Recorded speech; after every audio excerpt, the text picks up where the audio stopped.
La parole qui donne la vie éternelle. L'Assomption, deuxième partie. La Vierge Marie dit : ai-je été morte ?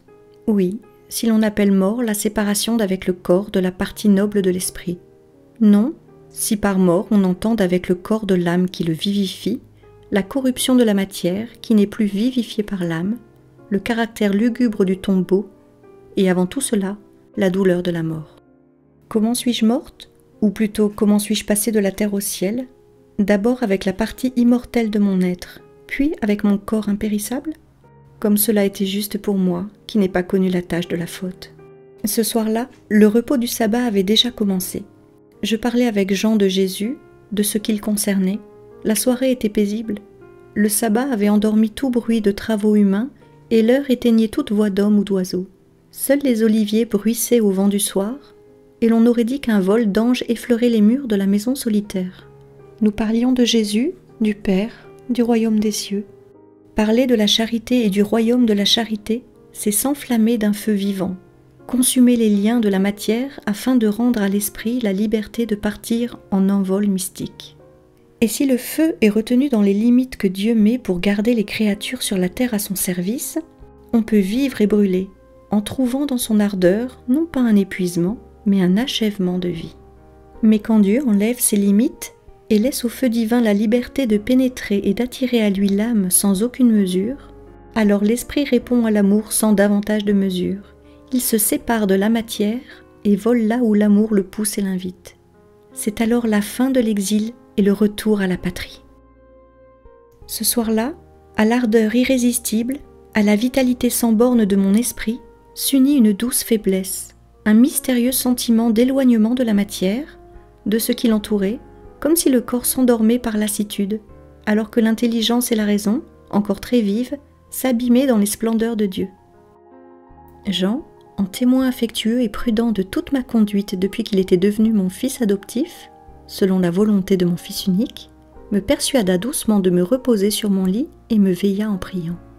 Le dernier son que j'entendis sur la terre fut le murmure des paroles de Jean, l'apôtre vierge.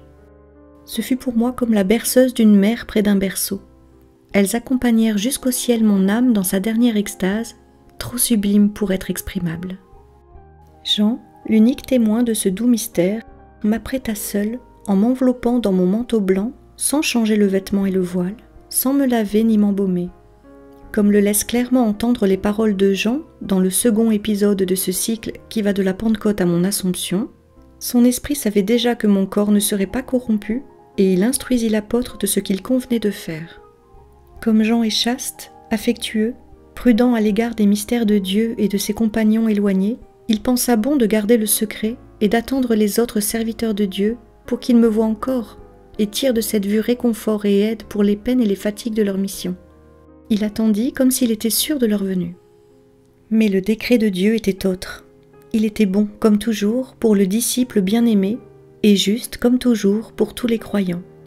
Il alourdit les paupières de Jean pour que le sommeil le préserve du déchirement de se voir enlever aussi mon corps. Il a donné aux croyants une vérité de plus, pour les porter à croire en la résurrection de la chair et à la récompense d'une vie éternelle et bienheureuse accordée aux justes, ainsi qu'aux vérités les plus puissantes et les plus douces du Nouveau Testament. Mon immaculée conception, ma divine maternité virginale, la nature divine et humaine de mon Fils, vrai Dieu et vrai homme, né non pas par une volonté charnelle, mais par des noces divines et une semence divine déposée dans mon sein, et enfin pour qu'il croie qu'au ciel se trouve mon cœur de mère des hommes, palpitant d'un amour anxieux pour les justes comme pour les pécheurs, désireux de vous avoir tous avec lui, dans la patrie bienheureuse pour l'éternité. Quand les anges m'enlevèrent de la petite maison, mon esprit était-il déjà revenu en moi ? Non. Mon esprit ne devait plus redescendre sur la terre. Il était en adoration devant le trône de Dieu. Mais quand la terre, l'exil, le temps et le lieu de la séparation d'avec mon Seigneur un et trine furent abandonnés pour toujours, mon esprit revint resplendir au centre de mon âme en tirant la chair de sa dormition. Il est donc juste de dire que je suis montée au ciel en corps et en âme, non par mes propres moyens, comme ce fut le cas pour Jésus, mais avec l'aide des anges. Je me suis réveillée de cette mystérieuse et mystique dormition, je me suis levée, j'ai volé enfin parce que ma chair avait obtenu la perfection des corps glorifiés. Et j'ai aimé. J'ai aimé mon Fils retrouvé et mon Seigneur un et trine. Je l'ai aimé comme c'est le destin de tous les éternels vivants. La conception de mon Fils fut une extase, le mettre au jour une plus grande extase. Mais l'extase des extases fut mon passage de la terre au ciel. C'est seulement durant la Passion qu'aucune extase ne rendit supportable mon atroce souffrance. La maison d'où je suis montée au ciel était l'une des innombrables générosités de Lazare pour Jésus et sa mère. La petite maison de Gethsémani, près du lieu de son ascension. Inutile d'en chercher les restes. Dans la destruction de Jérusalem par les Romains, elle fut dévastée et ses ruines furent dispersées au cours des siècles. La naissance de mon Fils fut pour moi une extase, et après avoir été ravie en Dieu, qui me prit à cet instant, je revins à moi-même et à la terre avec mon enfant dans les bras. De la même manière, ce qu'on appelle improprement ma mort fut un ravissement en Dieu. Confiante en la promesse que j'avais eue dans la splendeur du matin de la Pentecôte, je pensais que la proximité du moment de la dernière venue de l'amour pour me ravir en lui devrait se manifester par un accroissement du feu d'amour qui brûlait en permanence en moi. Et je ne me suis pas trompée. De mon côté, plus la vie avançait, plus grandissait en moi la soif de me fondre dans l'éternelle charité. J'y étais poussée par le désir de me réunir à mon Fils et la certitude que je ne ferai jamais autant pour les hommes que lorsque je me tiendrai en prière au pied du trône de Dieu. Et c'est avec toujours plus d'ardeur que, de toutes les forces de mon âme, je criai au ciel « Viens, Seigneur Jésus, viens, éternel amour !» L'Eucharistie, qui était pour moi comme la rosée sur une fleur assoiffée, était vie pour moi certes, mais plus le temps passait, plus elle devenait impuissante à satisfaire l'irrésistible impatience de mon cœur. Il ne me suffisait plus de recevoir en moi mon divin Fils et de le porter au-dedans de moi dans les saintes espèces comme je l'avais porté dans ma chair virginale. Tout mon être désirait le Dieu un et trine, non pas sous les voiles choisis par mon Jésus pour dissimuler l'ineffable mystère de la foi, mais tel qu'il était, est et sera au centre du ciel. Mon Fils lui-même, dans ses transports eucharistiques, me brûlait par des étreintes de désir infini, et chaque fois qu'il venait en moi, avec la puissance de son amour, il m'arrachait pour ainsi dire l'âme dans son premier élan, puis il restait avec une tendresse infinie en m'appelant « Maman », et je le sentais impatient de m'avoir avec lui. Je ne désirais rien d'autre. Dans les derniers temps de ma vie mortelle, je n'avais même plus le désir de protéger l'Église naissante. Tout avait disparu dans le désir de posséder Dieu, tant j'étais persuadée que l'on peut tout quand on le possède. Parvenez aux chrétiens à ce total amour. Tout ce qui est terrestre perd sa valeur. Ne regardez que Dieu. Quand vous aurez cette pauvreté de désir, qui est une richesse incommensurable, Dieu se penchera sur votre esprit pour l'instruire d'abord, pour le prendre ensuite, et vous montrer avec lui vers le Père, le Fils, l'Esprit Saint, pour les connaître et les aimer pendant la bienheureuse éternité, et pour posséder leur richesse de grâce pour vos frères.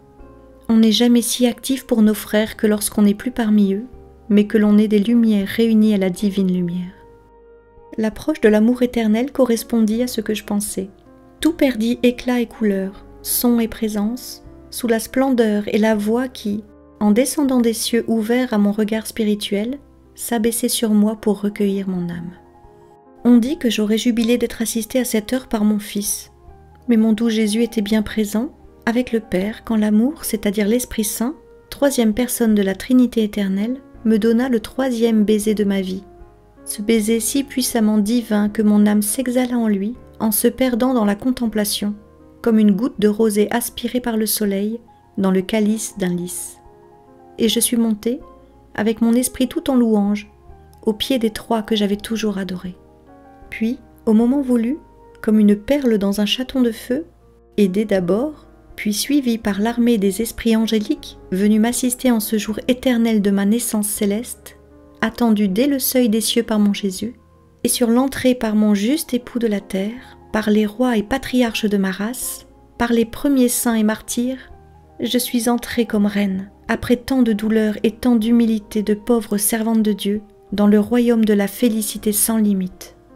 Et le ciel s'est refermé sur la joie de me posséder, d'avoir sa reine dont la chair, unique entre toutes les chairs mortelles, connaissait la glorification avant la résurrection finale et le jugement dernier. Mon humilité ne pouvait me permettre de m'imaginer qu'il m'était réservé tant de gloire au ciel. Il y avait dans ma pensée la quasi-certitude que ma chair humaine, sanctifiée pour avoir porté Dieu, n'allait pas connaître la corruption, Car Dieu est vie, et lorsqu'il comble de lui-même une créature, son action ressemble aux aromates qui préservent de la corruption de la mort. Non seulement j'étais restée immaculée, non seulement j'avais été unie à Dieu par une chaste et féconde étreinte, mais je m'étais remplie, jusque dans mes plus secrètes profondeurs, des émanations de la divinité cachée dans mon sein et occupée à se voiler de chair mortelle.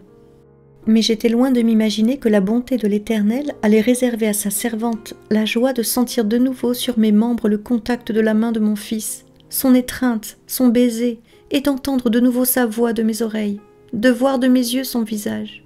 Non, je ne pensais pas que cela me serait permis, et je ne le désirais pas. Il m'aurait suffi que ces béatitudes soient accordées à mon esprit, et tout mon être en aurait été comblé de joie. Mais le Créateur avait destiné l'homme à vivre en passant sans mourir du paradis terrestre au céleste, dans le royaume éternel. Et c'est pour témoigner de sa première pensée créatrice que Dieu m'a voulu, moi l'Immaculée, au ciel en âme et en corps, sitôt finie ma vie sur terre. Je suis le témoignage de ce que Dieu avait pensé et voulu pour l'homme. Une vie innocente et ignorant les fautes, un tranquille passage de cette vie à la vie éternelle, comme quelqu'un qui franchit le seuil de sa maison pour entrer dans un palais. L'homme tout entier, c'est-à-dire avec son être complet composé d'un corps matériel et d'une âme spirituelle, serait passé de la terre au ciel. Il aurait ainsi augmenté la perfection de son moi que lui a donné Dieu, la perfection complète à la fois de la chair et de l'esprit qui était, dans la pensée divine, destinée à toute créature restée fidèle à Dieu et à la grâce. Cette perfection, l'homme l'aurait atteinte dans la pleine lumière qui existe aux cieux et les remplit, venant de Dieu, soleil éternel qui les illumine. Une fois que je fus élevé en corps et en âme à la gloire des cieux, Dieu m'a placé devant les patriarches, les prophètes et les saints, devant les anges et les martyrs, et il a dit : Voici l'œuvre parfaite du Créateur. Voici ce que j'ai créé à ma plus véritable image et ressemblance entre tous les enfants de l'homme, fruit d'un chef-d'œuvre de création divine, merveille de l'univers qui voit contenu en un seul être, à la fois le divin dans son esprit éternel comme Dieu et comme lui spirituel, intelligent, libre et saint, et la créature matérielle dans la plus sainte et la plus innocente des chairs, devant laquelle tout autre vivant, dans les trois règnes de la création, est obligé de s'incliner. Voilà le témoignage de mon amour pour l'homme, pour qui j'ai voulu un organisme parfait et le sort bienheureux d'une vie éternelle dans mon royaume. Voilà le témoignage de mon pardon accordé à l'homme auquel, par la volonté d'un amour trine, j'ai accordé de se réhabiliter et de se recréer à mes yeux. C'est la pierre de touche mystique, c'est l'anneau qui unit l'homme à Dieu. C'est la femme qui ramène les temps au premier jour et donne à mes yeux divins la joie de contempler Ève telle que je l'ai créée, devenue encore plus belle et plus sainte, maintenant qu'elle est la mère de mon Verbe et la martyre du plus grand pardon. Pour son cœur immaculé qui n'a jamais connu la moindre tâche, j'ouvre les trésors du ciel, et pour sa tête qui n'a jamais connu l'orgueil, je fais de ma splendeur un diadème et je la couronne, puisqu'elle est pour moi la plus sainte, afin qu'elle soit votre reine. Au ciel, il n'y a pas de larmes, mais au lieu des larmes de joie qu'auraient eues les âmes s'il leur avait été accordé de pleurer, cet épanchement dû à une émotion, il y eut, après ces divines paroles, un rayonnement de lumière, un épanouissement de beauté en de plus vives splendeurs, une ardeur de flamme d'amour en un feu plus ardent, un son insurpassable et indescriptible d'harmonie céleste auquel s'unit la voix de mon Fils pour louer Dieu le Père et sa servante éternellement bienheureuse.